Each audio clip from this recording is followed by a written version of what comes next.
if I were putting together probably my personal top 5 favorite philosophers, Soren Kierkegaard is definitely on that list. He is wild. He actually begins his career because he was one of, I think, 12 children, and only he and his brother survived childhood. And there's an apocryphal story about how Kierkegaard's father went to the top of some hill in Denmark and cursed at God for taking away all of his children.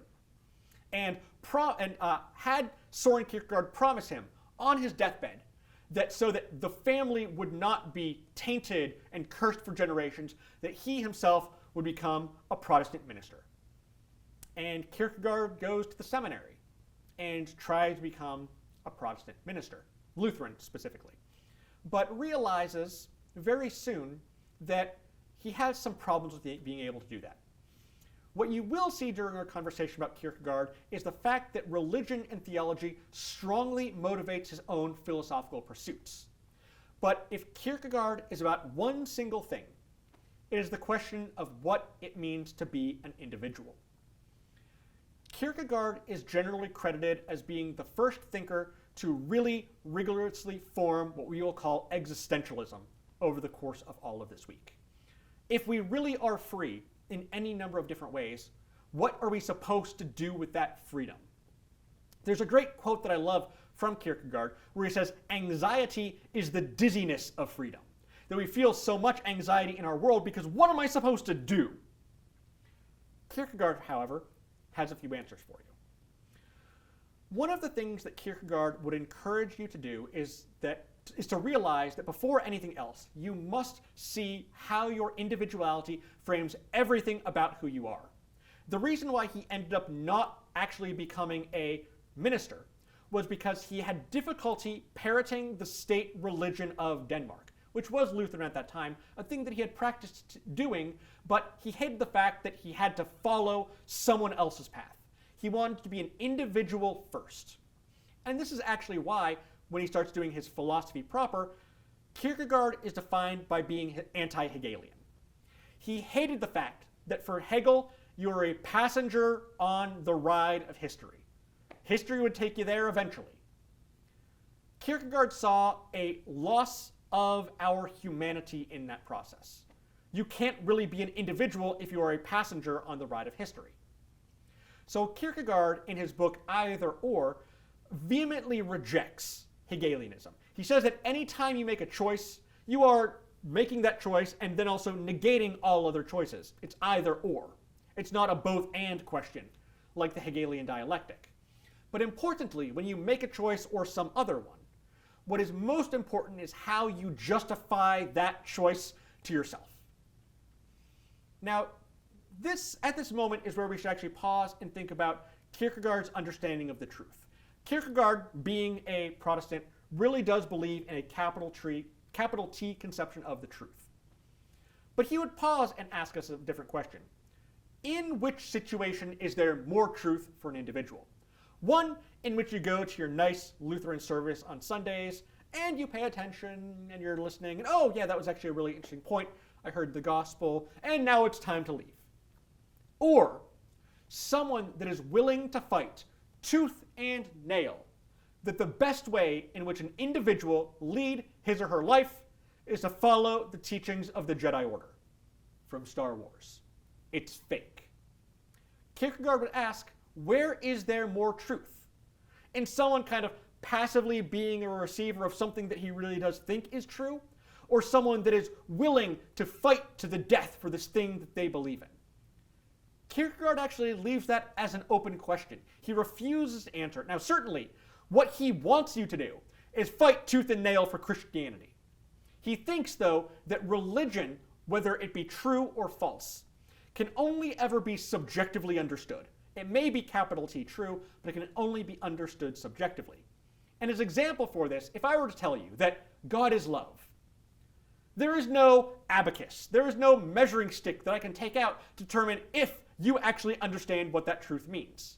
That can only ever be understood subjectively, which is why he leaves that question open. And one of the reasons he loves Christianity is because, unlike most other religions, Christianity leaves all of its paradoxes on its sleeve. What he means by that is that in the world of the religious, it is the only place in which reason doesn't matter any longer. If you recall back to our conversations from the Middle Ages, the concern that people had, like Duns Scotus and William of Ockham had, was that Aquinas was trying to put God in a human-shaped box. God need not be reasonable. But God, for Kierkegaard, is also the only place where the law of contradiction or law of non-contradiction doesn't matter. Everywhere else in existence, you are either a thing or not that thing. You cannot have a square circle. It is a square or a circle. Except, of course, you're a Trinitarian, in which case God is simultaneously one substance and three substances. It's both, simultaneously. And we are going to put that on the cover. We're not going to hide these paradoxes, because it's a question of the religious. So what Kierkegaard gives us is a religious means of understanding the world in which we are living in the modern era, in a post-Kantian world. And Kierkegaard would say that when we are understanding these truths, we can understand them in three different ways. That first level is what he calls the aesthetic. In the aesthetic, you are concerned with those truths that feel right to you in the here and now. This is where you can eat fancy cheeses and drink fancy wines, and you can lead your sex, drugs, and rock and roll lifestyle. Until you realize that leading that sex, drugs, and rock and roll lifestyle hurts people. That you can't just be selfish all the time. And when you go through that aesthetic phase into the ethical phase, you realize you live in a community with other people, and that you need to be a good person for other people. But when you're going through that ethical stage, of course that's important. The aesthetic is also important. Kierkegaard's not saying that either of these are unnecessary. You have to go through all of them, that they're all important to living a life that is whole. But if the problem of the aesthetic stage is that you get lost in the finite, you get lost in the here and now and what's good for you now, the problem of the ethical is that you get lost in the infinite. If it really is about our whole community, that we can universalize things in all ways, and we can have these categorical imperatives where we do the right thing for everyone in the same way, why am I here? I'm just getting lost in the infinite. And that's a problem of people like Hegel. Which is why Kierkegaard realizes when you are confronted with these why me sorts of questions, the only alternative left to the absurdity of existence is to throw yourself into the religious.